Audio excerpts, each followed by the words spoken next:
Thanks for watching. Don't forget to like, comment, share and subscribe to Mufti Tariq Masood, famous scholar. اکثر ایک چیز پوچھی جاتی ہے کھانے کے بعد پانی پینا.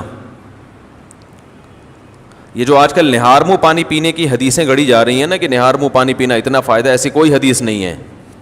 ہمارے علم میں نہیں ہے کہ نبی صلی اللہ علیہ وسلم نہار منہ پانی پیا کرتے تھے. نارمل زندگی گزارنی چاہیے اچھے بچوں کی طرح. صبح صبح اٹھ کے گھڑے پہ جا کے یہ فریج پہ بوتلیں نکال کے پینا جبکہ پیاس بھی نہیں لگ رہی. تو ڈاکٹروں کی تحقیق ہوگی مگر یہ تحقیق بعد میں بدل بھی سکتی ہے. بہت ساری تحقیقات بدل گئی ہیں. تو نیچر سے کبھی نہ ہٹو. سمجھ رہے ہو؟ صبح اٹھو اچھے بچوں کی طرح، اپنا نماز نہ دھو کے نماز پڑھو. جب بھوک لگنا شروع ہو جائے تو کھانا کھا لو. پیاس لگنا شروع ہو جائے تو بولو بھائی پانی پی لو. بس اس طرح ہنسی خوشی زندگی گزارو اور تھوڑا ایکٹیویٹی رکھو، کوئی بھاگم دوڑم، کچھ چلت پھرت رکھو، فٹ فاٹ رہو گے انشاءاللہ. بھلا وجہ اٹھ کے پانی چڑھا رہا ہے. کئی لوگ مبتلا ہو چکے ہیں اس میں. فائدے ہیں اس کے، میں نہیں کہتا کہ فائدہ نہیں ہے، سائیڈ افیکٹ بھی ہیں. جو بھی کام آپ ایک نیچرل لائف سے ہٹ کے کرو گے نا، اس کے جہاں فائدے ہوں گے وہاں کچھ ایسے نقصان ہو رہے ہوں گے جو آپ کو بعد میں پتہ چلیں گے. اور بعض نقصان تو ایسے ہوتے ہیں جو پتہ ہی نہیں چلتے کہ یہ اس کی وجہ سے ہوئے ہیں. اس لیے نارمل اچھے بچوں کی طرح زندگی گزارنی چاہیے. کوئی بیماری ہو، اس بیماری میں ڈاکٹر بطور دوا کے تجویز کرے تو ٹھیک ہے.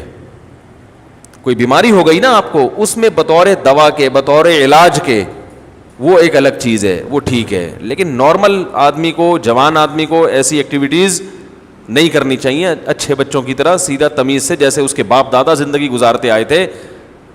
جانوروں کو دیکھا کبھی صبح اٹھتے ہی پانی پی رہے ہوں جا کے؟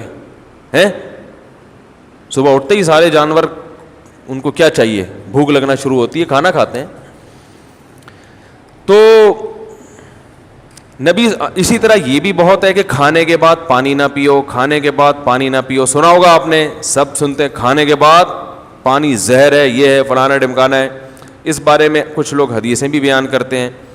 نبی صلی اللہ علیہ وسلم کی سیرت جب ہم دیکھتے ہیں تو آپ صلی اللہ علیہ وسلم نے کھانے کے بعد پانی پیا بھی ہے، عمل سے بھی ثابت ہوتا ہے کہ پانی پیا ہے. اور نبی صلی اللہ علیہ وسلم نے جو قولی حدیث ہے اس سے بھی پتہ چلتا ہے کہ کھانا اور پانی ساتھ ساتھ ہیں. ابھی آدھا کلپ نہ بنانے، پورا ہونے دیں، تو ایسا نہ ہو آدھا کاٹ کے پیش کر دے. دیکھو حدیث میں آتا ہے رسول اللہ صلی اللہ علیہ وسلم گھر سے نکلے، شدید بھوک تھی آپ کو، شدید بھوک، پریشان ہو کے گھر سے نکلے. حضرت ابو بکر ملے، کیا مسئلہ ہے؟ ان کے ساتھ بھی یہی مسئلہ تھا، بھوک کی شدت نے پریشان کر دیا. حضرت عمر کا بھی یہی مسئلہ، بھوک کی شدت نے پریشان کر دیا. یہ تینوں اصحاب جا رہے ہیں. ایک صحابی نے کہا، دعوت کی ان کی، اپنے باغ میں لے کر گئے، تر کھجوریں سامنے لا کے رکھیں.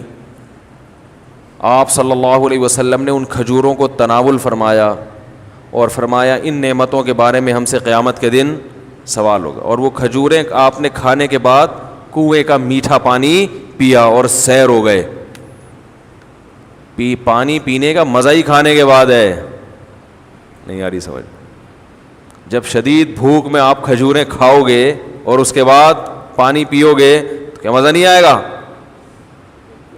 کھجوریں کھا لیں، اب پیاس لگ رہی ہے آپ کا، نہ کھانے کے 3 گھنٹے کے بعد پانی، 2 گھنٹے کے بعد پانی، وہ بہت مصیبت ہے بھائی. یہ نیچر ہے، کھاتے ہی پانی پینے کا دل چاہتا ہے. اور ایک اور حدیث سنا دیتا ہوں. آپ صلی اللہ علیہ وسلم نے فرمایا معدے کے 3 حصے کرو، ایک حصہ کھانا، ایک حصہ پانی، ایک حصہ ہوا. تو یہ جو ایک حصہ پانی اور ایک حصہ کھانا، اس کا صاف مطلب ہے کہ کھانے کے ساتھ ہی پانی ہے،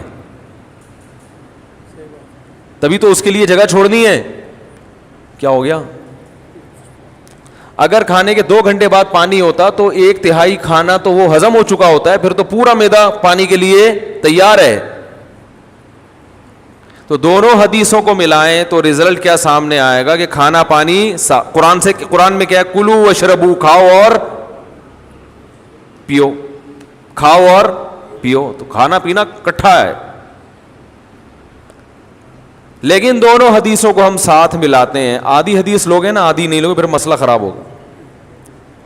دونوں کو ساتھ ملاتے ہیں. ایک حدیث میں آ رہا ہے کھانے کے بعد آپ نے پانی پیا, اور کھجور کے بعد, جس میں عام طور پہ منع کیا جاتا ہے.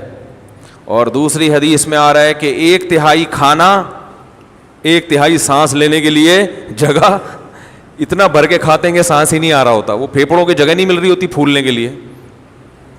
اور 1/3 پانی. تو پتہ یہ چلا کہ یہ پیشکش اس کے لیے ہے جو 1/3 کھانا کھاتا ہے. سمجھ میں آ رہی ہے بات؟ اتنا کھانا کھاؤ کہ پانی کے لیے جگہ ہو. آج کل جو منع کیا جاتا ہے کھانے کے بعد پانی سے, ان لوگوں کو شاید ڈاکٹروں کی مراد وہ لوگ ہوں یا سب لوگ ہی ایسا کر رہے ہیں, وہ یہاں تک کھاتے ہیں. اس کے بعد جب آپ پانی پیئیں گے تو وہ کھانا پھول جاتا ہے یا اور مسائل پیدا کرتا ہے, وہ جگہ بچتی نہیں ہے. اس سے نتیجہ کیا نکلتا ہے؟ بد ہضمی. تو وہ تھوڑا کھانا اگر کھایا جائے تو اس کے بعد پانی پینے میں کوئی حرج نہیں ہے, بلکہ فائدہ مند ہے, کیونکہ نبی نے جو کام کیا وہ نقصان دہ نہیں ہو سکتا. دوسری بات یہ کہ پانی کس قسم کا پینا ہے. ہمارے نبی نے جو پانی پیا وہ کنویں کا, وہ ایک نارمل ٹیمپریچر ہوتا ہے اس کا. اور ہمارے ہاں جو کھانے کے بعد پانی پیا جاتا ہے وہ فریج کا نکلا ہوا ٹھنڈا ٹھاٹ. سمجھ میں آ رہی ہے بات؟ اس سے معدے کا کیا ہو جاتا ہے؟ بیڑا غرق. یہ جو ہمارا معدہ ہے نا, یہ وائز گھومتا ہے ایسے, یعنی میرے لحاظ سے دیکھیں نا, یوں کر کے گھومتا ہے. آپ کے لحاظ سے یوں کر کے گھومتا ہے, یہ ایسے گھوم رہا ہوتا ہے یہ. تو جب آپ ٹھنڈی ٹھاٹ چیز پانی اس میں ڈالتے ہو تو اس کی جو گھومنے کی حرکت ہے وہ سست ہو جاتی ہے, اور وہ جو کھانا ہے وہ مختلف قسم کے کھانچوں میں پھنس جاتا ہے. ٹھیک ہے نا؟ جیسے ایک چیز گھوم رہی ہو نا, کوئی چکی ہے جو اپنے گھوم رہی ہے, پیس رہی ہے, تو ظاہر ہے فرق پڑتا ہے نا, اس کی رفتار سلو ہو جائے تو میدے کی رفتار ٹھنڈے ہونے کی وجہ سے کیا ہو جاتی ہے, تو اس سے قبض ہوتا ہے اور درجنوں بیماریاں پیدا ہوتی ہیں. تو پانی کھانے کے بعد پی سکتے ہیں آپ, بشرطے کہ کھانا آپ نے تمیز سے کھایا ہو اور پانی کا ٹیمپریچر بہت زیادہ کم نہ ہو, ٹھنڈا پانی نہ ہو. سمجھ رہے کہ نہیں سمجھ رہے؟ تو اس بارے میں جو حدیثیں پیش کی جاتی ہیں نا کھانے کے بعد پانی نہ پینا, وہ صحیح نہیں ہے.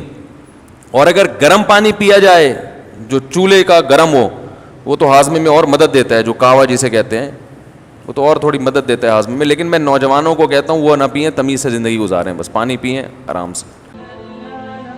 Thanks for watching. Don't forget to like, comment, share and subscribe to Mufti Tariq Masood, famous scholar.